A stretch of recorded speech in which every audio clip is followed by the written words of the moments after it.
Hello, and welcome back to the Follow Your Spark podcast. It's your host, Gina Casbarro, and I'm coming on for a special episode because this is airing today on my birthday. Today's episode is going to be all about the power of celebration, and specifically why celebrating ourselves can be so hard, and also why learning to celebrate ourselves more can have an incredibly powerful impact on your energy, your confidence, your life, and why it is a skill worth cultivating. So, if you ever find yourself focusing on what's not working, feeling like you're far behind, feeling like you're not good enough, and you're ready to actually feel proud, grateful, and empowered about who you are right now, this podcast episode is for you, my friend. All right, you ready? Let's dive in. The first thing I want to talk about is why celebrating ourselves can feel so hard. You wouldn't think this would be a difficult thing to do, right? But yet it is. And one of the reasons why this is so hard is because of how we're wired as human beings. Our brains were wired to scan our environments for danger and constantly look for threats. That's the same thing we do in our own lives. Our brains have evolved to develop something called a negativity bias, which means we're much more practiced in looking for what's not working because, again, it's coming from this survival mechanism of I need to feel safe, I need to feel secure. So anything that's not working, anything that feels like a failure, I need to solve for it right away because otherwise I feel threatened on a very deep survival level place. So the brain is habituated and practiced in looking for that, looking for what's not working, looking for what's negative, looking for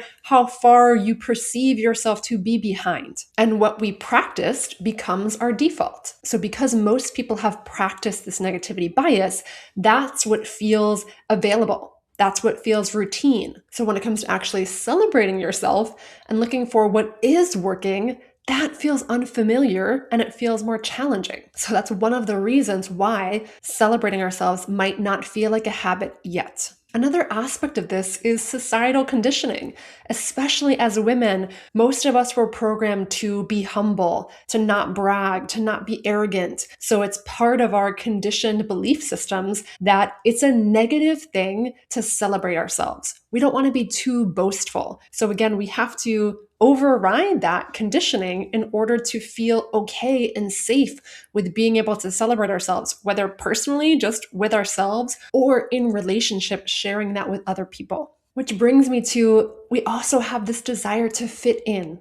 So when you think about celebrating yourself, sometimes I know people get concerned with, well, I don't want to shine too bright because then maybe my friend will not feel good enough because they're going to feel like they're comparing themselves to me and then I won't fit in anymore. My people, my friends won't love me anymore. So let me just hide my light. Let me just not be boastful so that I can feel comfortable and fit in with all of the people around me. And there's also this concept of mudita.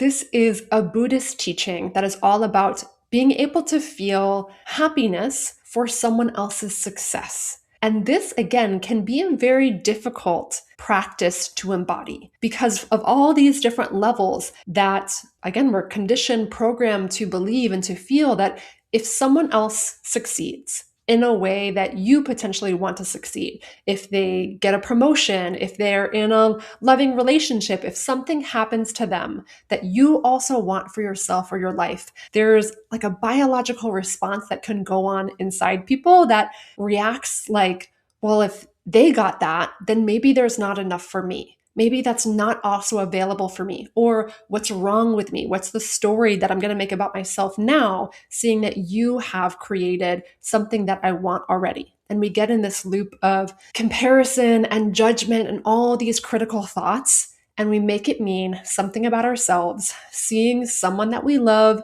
someone that we admire, maybe even someone that we don't love and admire, have something happen to them that we also want for ourselves. So again, this is because of how we're wired as humans to feel like we need to gather all of the resources to make sure our well-being isn't threatened and we can perceive success of other people as a threat, even if it makes no logical sense.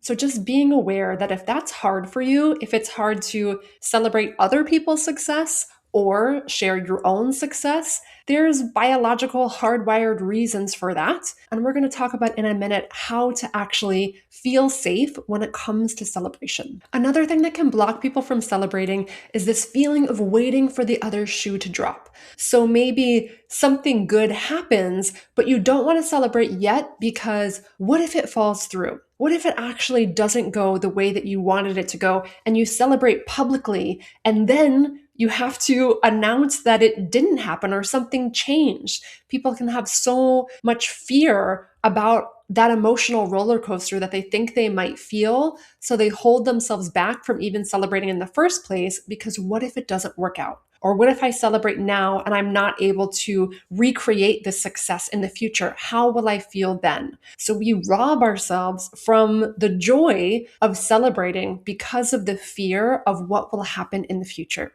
So, those are just some of the reasons why celebration can be so hard. And across all of them, what I really want to say is that celebration is a skill and a muscle that we can practice. So, if it feels hard, bottom line, one of the things is because it's just not practiced. If you're not used to doing something, it's going to feel a lot more difficult. So, now I would love to talk about why developing this skill is so valuable and worthwhile and what can actually help you do that.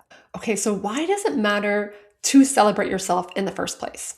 Okay, picture this. If you are thinking about your life right now, and maybe you have goals in your career, and you're thinking about how I wish I was further along by now. I should have done XYZ differently. I really made a wrong move when it came to X. I wish I had handled something else in a better way. Look at this other person and how far they are. Why aren't I there already? As you're listening to me say these words, how does that feel in your own body? If you can even imagine where that lands for you right now.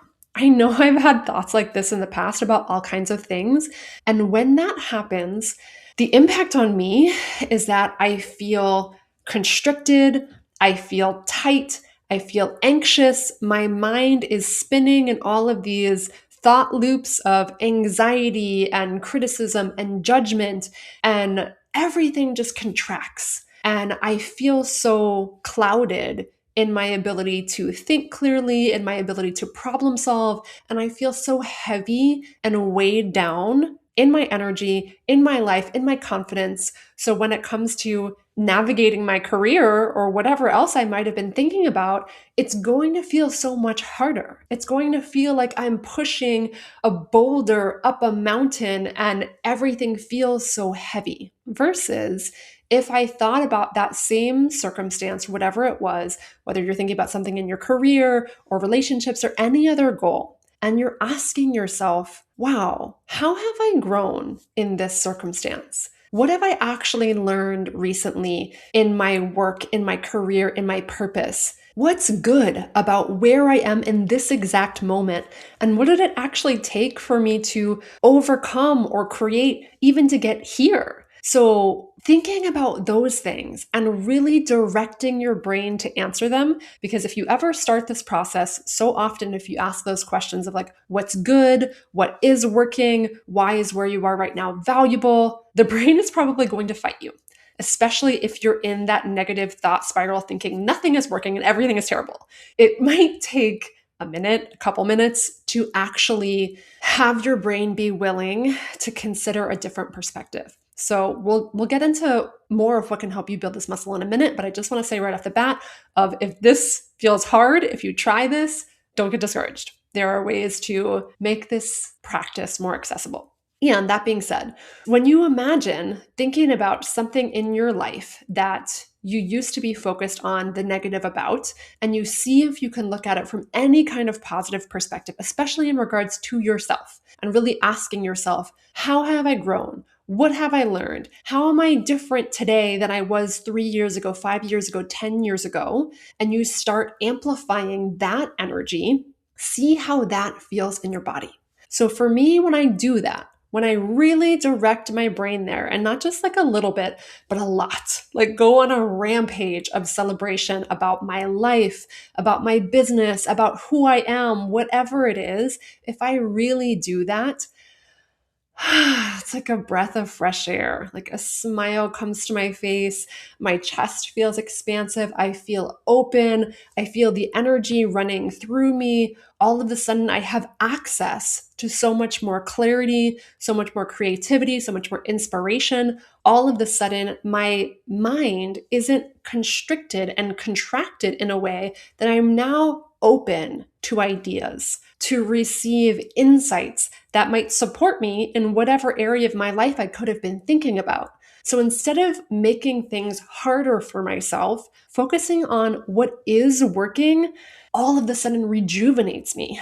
It gives me so much more energy and fuel to pour into whatever it is that's important in my life. So this is not just like a frivolous practice to do just because. It's something that can actually, like I said, impact your energy in a tremendous way. It can impact your health. It can impact your stress levels. It can impact your confidence and belief in yourself. Because so often, what holds people back from pursuing goals in the future is thinking, I'm not ready, I'm not capable, I don't know how to do XYZ. But if you look at your past, and ask yourself how much you've grown. How did you overcome obstacles in the past? How did you create things in the past that you never had before? And really reflecting on what it took for you to do that, you're going to feel so much more confident in approaching your future. It's going to help you take inspired actions and aligned risks because you feel so much more capable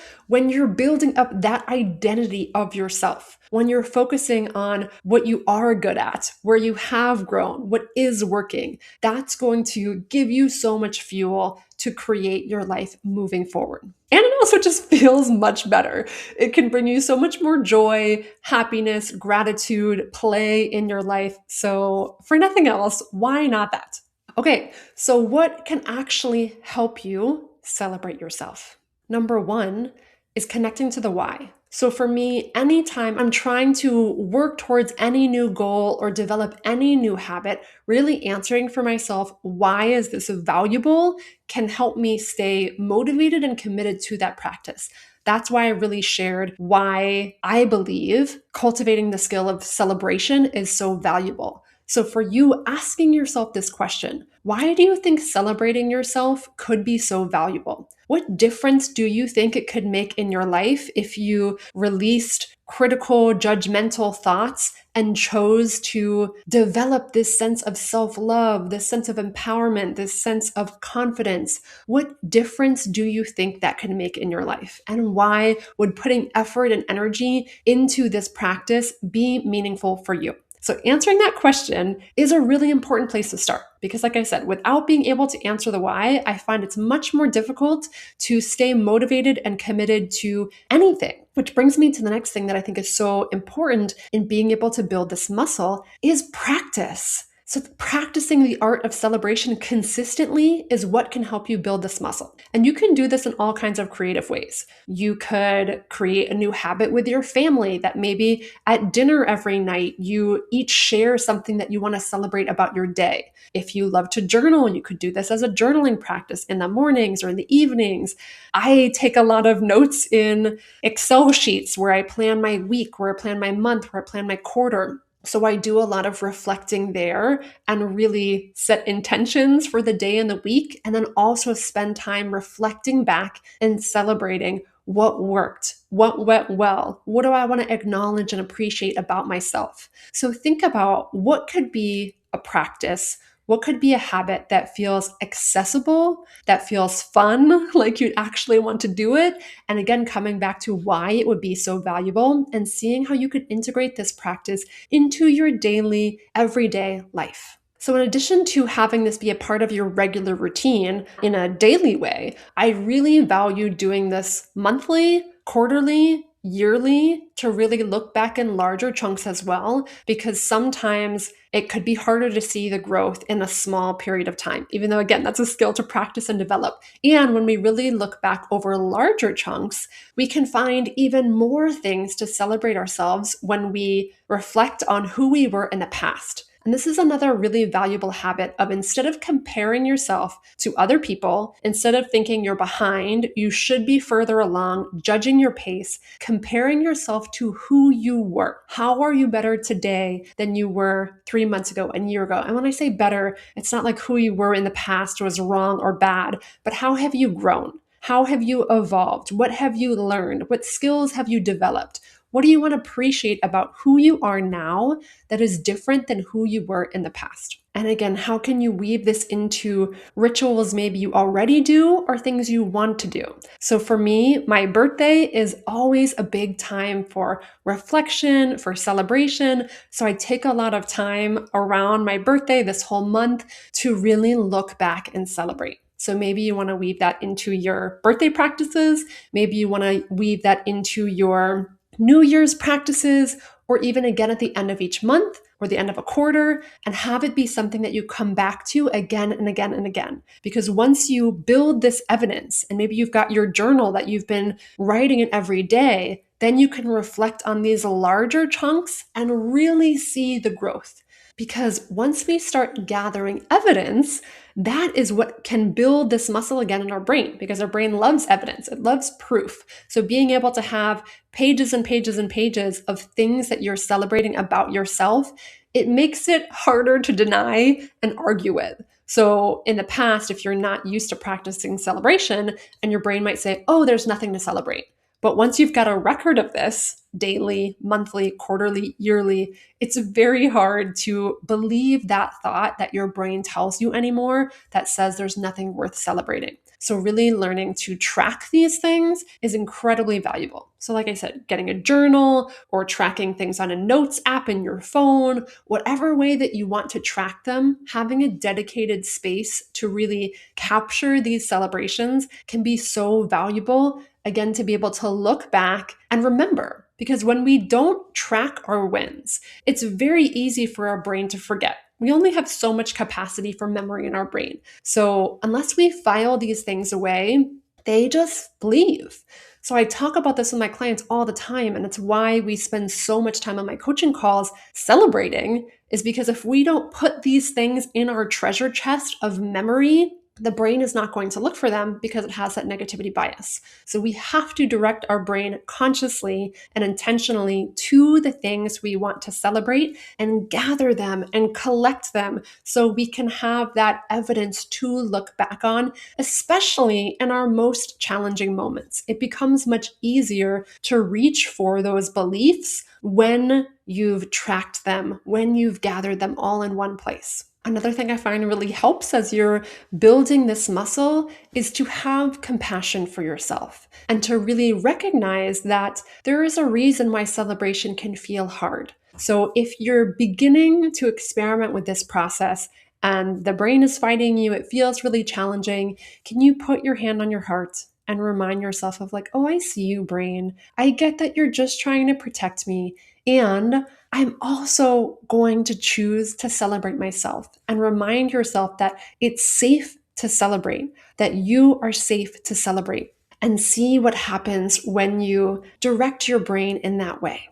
And another huge thing I find really helps develop this skill of celebration is learning to embrace all of your emotions, because so much of this, like I talked about initially, can be this emotional roller coaster. We don't want to celebrate because what if we feel disappointment later? So we rob ourselves from being able to feel these amazing feelings because we're afraid of the difficult feelings that we might feel. And therefore we end up feeling them anyways because we don't even allow ourselves to feel good or happy or proud.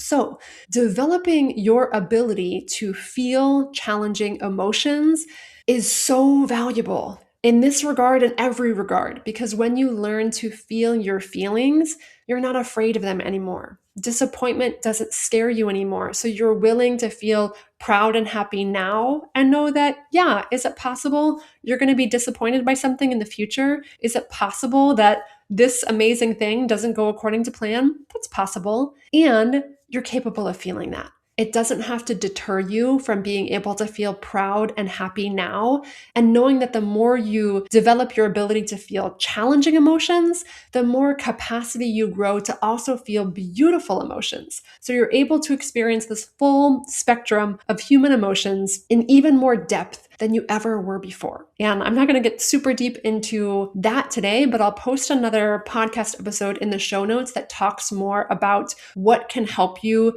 embrace your emotions, because that's such a big topic of conversation. And like I said, something that I find incredibly valuable. So that is another thing that can support you to develop this skill of celebration. Another thing that I find incredibly valuable, which is why I became a Feng Shui consultant in the first place, is to pair this skill with sensory details and sensory experiences. Because yes, the mind is an incredibly powerful tool, and that's only one of the things that we have available to us to transform ourselves, to transform our beliefs, to transform our identity. As human beings, we respond to sensory input. We respond to visuals. We respond to what we can see, touch, taste, hear, smell. So pairing new beliefs with sensory details can help create new neural pathways in the brain and help build this skill and muscle and make it even easier. So a very simple way to do that, for example, is that you could buy yourself flowers every Friday. And as you buy yourself those flowers, you think about, what am I celebrating this week? And really acknowledge that I am worth celebrating right now, exactly as I am, even if it feels like you had an amazing week or if it feels like you had a really challenging week. Finding something to celebrate about yourself. And as you're cutting those flowers, as you're arranging those flowers, as you're displaying those flowers in your house, letting those beliefs sink in and really pairing it with that physical sensory experience. Another simple habit or ritual could be cooking yourself something really delicious. And this could be by yourself. This could be with friends and family. So often we save special meals for a special occasion or celebration versus being willing to celebrate every day and see that every day is a gift. And as you're eating this delicious meal, as you're cooking and preparing this meal, really allowing yourself to drop into the present and enjoy it. Because for me, when I think of celebration, it's all about enjoying this moment. And what I find can take me out of celebration is when I'm thinking about how this moment should be different, how I should be different, how my life should be different, how my business should be different, when I'm resisting and fighting what actually is. So for me, what can help me celebrate is anything that drops me into this present moment and finds something to be grateful for. Find something to celebrate and acknowledge and appreciate. So again, this could be eating something delicious. It could be bringing your presence to a sunset or sunrise and taking in the awe and beauty of that moment. And these things are so simple, and yet they can be so profound. And celebration is not just about writing it down and not feeling it. The key here is to really embody this feeling, embody this energy of celebration and joy and presence. So any way that you can do that in very simple ways can help you strengthen this skill. And the more you can feel present, grounded, grateful in this moment, that's what again can open up so much energy, creativity, clarity, inspiration to meet all of the future moments with more confidence, with more ease. So finding simple, everyday things to appreciate, to bring your sensory awareness to, and pairing that with thoughts about how you want to celebrate yourself. Because yes, journaling and all of that evidence gathering is tremendously valuable, and it can also be simple. And it can be in the act of lighting a candle in the morning and appreciating being alive and waking up another day and celebrating yourself for that. Because I find another thing that blocks people from celebrating is that they think the only thing they can celebrate are the huge wins, the big, shiny accomplishments that someone else might acknowledge them for. versus really being able to celebrate, I'm alive, I'm healthy, I woke up today, and believe that those things are worth celebrating. I showed up, I got out of bed, and practicing those things. And again, deprogramming this societal conditioning that we are only valuable when we are achieving. We're only valuable when we're making money. We're only valuable when we're producing. We're only valuable when we're doing something. And beginning to train your brain to believe, I am valuable right now, exactly as I am. There's nothing I need to accomplish or prove in order to be worth celebrating. I don't need to change. I don't need to be any different in order to be worth celebrating. And of course, do we want to grow? Do we want to learn? Do we want to evolve?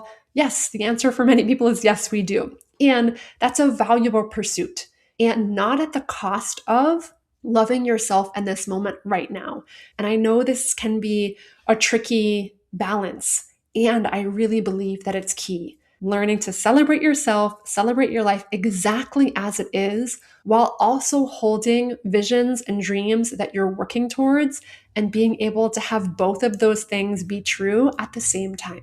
And like I said, I know that this can be a challenging skill to develop. That's why I mentioned earlier, one of the most important things I do with my coaching clients is we start every single call focusing on celebrations. And oftentimes, when I first start working with people, that can be really hard.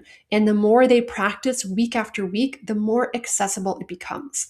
So, to have that framework, having that support system, I know people have found incredibly valuable. And it's why I build that into every single call. And I've also this year started offering monthly Spark sessions for all of my coaching clients. So, this is a group coaching experience where we practice celebrating ourselves in community and allowing ourselves to be celebrated. So having these routines, having these community spaces, having these support systems can be incredibly valuable to help you develop that skill. So if you're listening to this and you're feeling like, wow, I would really love to feel more empowered, to feel more confident, to let go of these critical, judgmental thoughts and actually believe I'm capable of pursuing bigger dreams. If that's something that you would love support with, I would love to connect. I offer free clarity calls that are all about creating time and space to explore what are the dreams on your heart? What would you pursue if you actually believed anything were possible?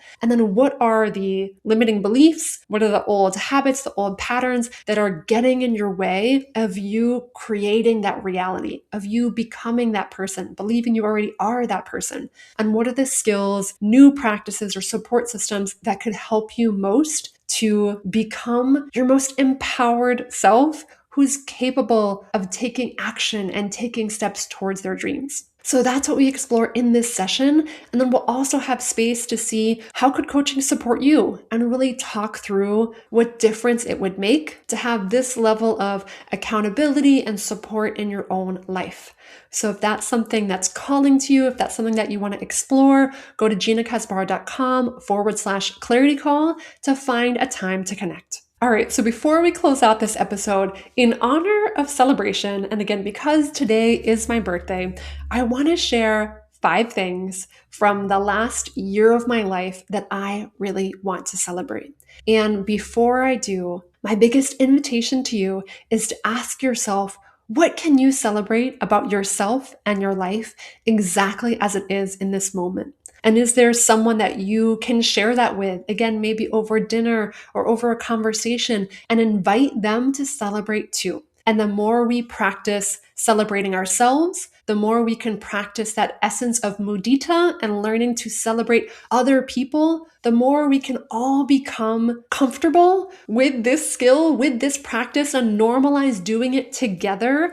And the more, again, we can each feel even more empowered, even more capable. And now all of a sudden we're supporting each other to fulfill and create our dreams. And the energy just lifts up and up and up and up. So I hope that you leave this conversation inspired to celebrate yourself. Okay, so here's what I am celebrating from year 38 of my life. Number one, I am celebrating. I owned my becoming more than ever before. So, what I mean when I say owned my becoming is I learned everything that I'm telling you about today. I really developed and cultivated this skill of celebration, looking back on everything it took for me to become who I am today. And instead of looking back at my past and judging myself and being hypercritical and feeling like I'm far behind and all these things, I now look at my journey and I am so proud and so grateful for every version of me who had the courage to navigate challenges, to go after big dreams, who got me to this exact moment. And I feel so incredibly grateful for that entire journey and who I am right now. So that's why this feels like the biggest celebration. And again, why I'm so inspired to share this skill and art of celebration with you. And it's actually why my word of the year this year is celebration. I even have this artwork on my desk, if you're watching this on YouTube, that says bold celebration because of how valuable this is in my life and how I want to be bold with myself and my community and my friends and family in this act of celebration because of how valuable I believe that it is. Number two, I am celebrating that I have more self love, more reliance, more trust in myself than ever before. Last year, I really realized where and how I was looking to things externally, to people, to circumstances, to leave me feeling loved, to leave me feeling safe, to leave me feeling secure, leave me feeling confident. And I went through a lot of initiations, some of them painful at times, that really helped me learn that I am the source of love. I am the source of trust. I am the source of safety and security inside of me. I don't need to look to external circumstances to feel that way. And then I can also connect to cosmic love from the universe, from nature, from spirit. And anytime I'm feeling alone, anytime I'm feeling scared, anytime I'm feeling insecure, I can also tap into that cosmic support system to help me when I'm struggling to find that within myself. And I don't need to, again, look to external people or circumstances to make me feel a certain way. I can remember I am part of spirit, I am part of the universe, and I have this deep well of love, of safety, of security inside of me. The third thing I'm celebrating is that I feel like I learned and practiced how to harmonize both logic and intuition in even more profound ways. So, what this means to me is in the past, I feel like I was a very hyper logical person. I would overanalyze everything. I would try to plan out everything. I would always come from the mind and trying to figure out how to do something. So, that was one phase and chapter of my life. And then there was other parts of my life, especially as an entrepreneur or in business, where I feel like I operated from a very intuitive standpoint. I just followed my creativity and followed the flow, and I would create new offers whenever I felt inspired, or I would create all kinds of different events and different experiences without thinking about necessarily how those things might fit into my larger vision. So while, yes, that was beautiful and created lots of value and helped me grow in amazing ways, I can totally see so many things that I gained from those experiences. And what I'm realizing now is that there's a way to harmonize or work with both logic and intuition in a way that they can support each other. Because we all have these aspects of yin and yang, masculine and feminine inside of us. So when we learn to embrace both sides and learn how to have those things work together, that's when I believe we can be even more potent and powerful and impactful than ever before. So what that's looked like in my business this year, for example, is I'm doing a lot more things like 3-year planning and envisioning longer term and breaking things down into, okay, what are the skills and things I need to develop in year 1, in year 2, in order to reach my 3-year goals? And what could I be working on now that would support that longer term vision? And then when I have those intentions, those kind of structures in place, then I can use my intuition to guide me to how do I want to do that? Because of course, there's going to be a number of different ways to approach a certain goal. And that's when having that balance of logic and intuition can be so valuable, because we've got the structure, it's like the banks of a river, and then intuition is like the water. So we have them both. And then when the banks of our river are solid, it can direct that flow of water in an even more powerful way. So I'm learning to be so much more intentional with both of those energies and exploring and experimenting with what happens when I really lean into both of those sides of me. And this has also been showing up in life. For example, I dance Brazilian Zouk, which is this partner dance. And over the past year, I've been learning to both lead and follow. And when you're following, it's this state of receptivity, of openness, of being open to direction, being open to the flow.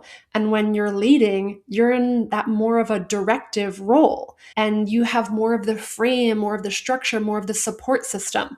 So again, I'm getting this embodied experience of both leading and following, masculine and feminine. And it's like the same thing I was talking about with finding sensory ways to practice celebration. For me, anytime I can bring an exploration, a practice, a habit out of my mind and into my body or into my spirit, I'm learning it on a whole new level that now becomes embodied and felt, and not just an intangible thought in my mind. I now have a very sensory feeling of what it feels like to embody my masculine energy and what it feels like to embody my feminine energy, and how they can dance together. So that has been such a beautiful exploration and practice. And because I was so focused on this exploration last year, I also ended up facilitating a big ecstatic dance with my community sparkle space called Yin Yang last September, which was all about this, how to explore both the masculine and feminine sides of ourselves and creating experiences for other people to drop into that exploration as well. So this was a really deep focus for me last year and was manifested in all kinds of really beautiful ways. The fourth thing that I want to celebrate from last year was I really feel like I have woven together all of my gifts, experiences, talents, training in the most profound, impactful ways than I ever have. The offer that I support my coaching clients with now, my 6-month coaching offer, is the most transformational that it's ever been. And I found new ways to weave in Feng Shui, creativity, mindset work, embodiment work, intuitive work. All of the things I have been studying and practicing all of the years are just woven together in this incredible tapestry that I have never been more proud of the work that I'm doing. I have never felt like the work that I'm doing is having the deepest impact it ever has. I'm seeing my clients get tremendous results. So I'm really just celebrating, again, the journey that it took to get here. And the past 7 years and beyond, really my whole life of all the experiences, all the sparks that I followed, all the things that I did that got me to this moment. And now it is such a gift to see my clients creating incredible breakthroughs in their own life, to see them really tune into what actually matters to them instead of what they think they should be doing, what society programmed them to do, and actually developing the confidence, the courage, the emotional capacity to believe in themselves, to believe in their dreams, and take inspired actions towards their goals.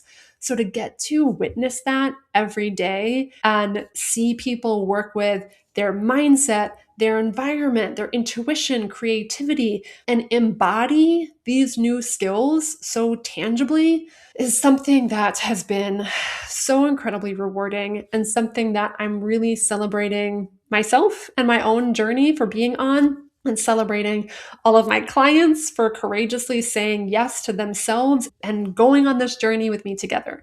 So that has been an incredible gift of year 38 of my life. The fifth and last thing that I want to celebrate is that last year, I expanded my mental, physical, emotional, and spiritual capacity so much more to fit more of what I love into my life, all while feeling really balanced in doing that. So for example, I trained for an 100-mile bike ride with Ride for the Feast. That definitely expanded my like I said, physical, emotional, mental, spiritual capacity, all of the things.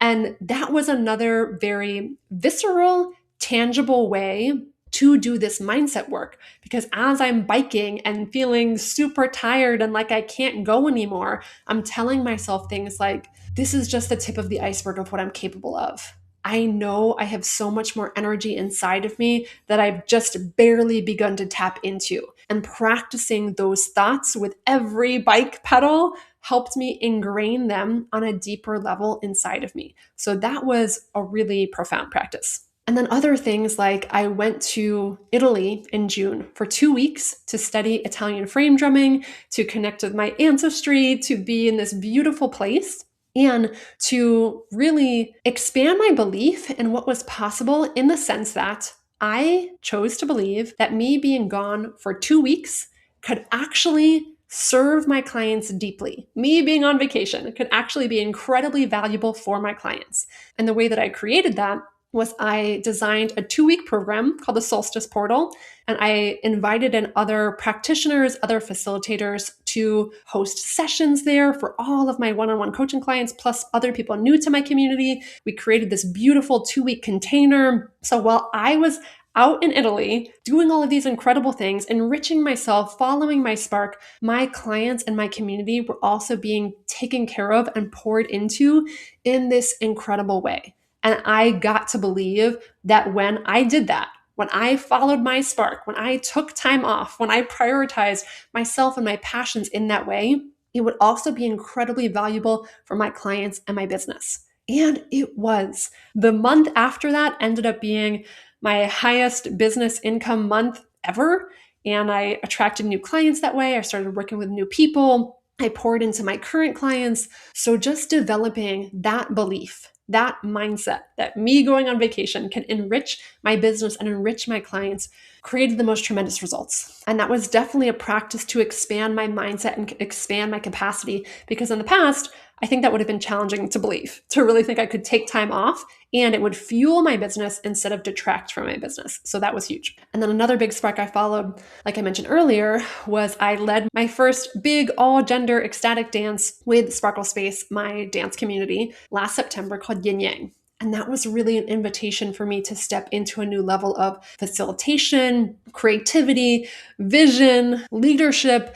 And it was an incredibly magical experience. And Sparkle Space, our community, just continues to grow and expand in the most profound ways. And this year we have so many more big dances coming up. I've got one in June coming up that I've been dreaming about for months and really years. And I am so excited to share it. There will be more coming out about that soon. But yeah, that was just another big part of expanding my capacity to believe I had space for things like that in my life, in addition to growing my business, in addition to training for this 100-mile bike ride, in addition to pursuing my passions for drumming. And I was able to do this in a way that felt balanced, not in a way that felt overwhelming, because I believed I was capable of fitting more in my life. And the last spark I really want to celebrate following was in February, a couple months ago, I went to Costa Rica for a retreat with a mentee, which is a group I've been following for many months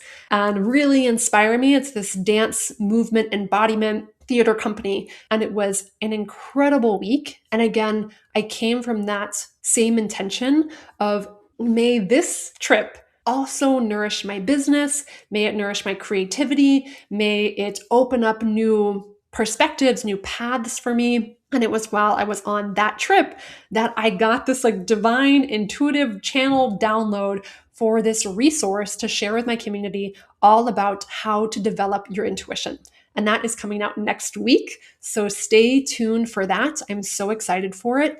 And again, it was just this deep reminder that I have capacity for so much more than what I can even imagine in this moment. And that my life will continue to grow and expand, especially as my mindset, as my belief system continues to grow and expand.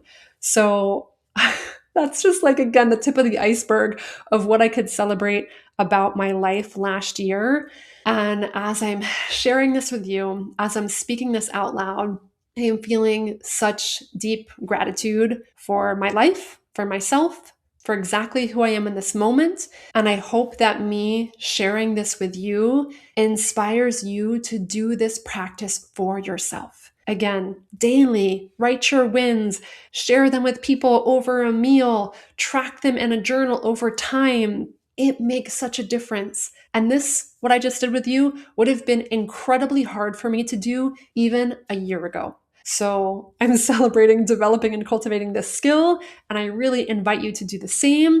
And like I said, if you want support with this, if this is something that feels like a struggle, if you're really fighting these hyper critical judgmental thoughts, coaching can help. So if you want to explore what working together could be like, go to ginacasbarro.com/clarity call, book a time to chat. I would love to talk to you this month, especially my birthday month. I would love to hear from you and really hear about the goals, the dreams, the desires that are on your heart, because there is nothing that I am more passionate about than supporting other people to live their most authentic, inspired life. So if there's any way I can do that, if there's any way I can support you, I'm here for you. All right, my friend, sending you so much love, and I'll talk to you soon.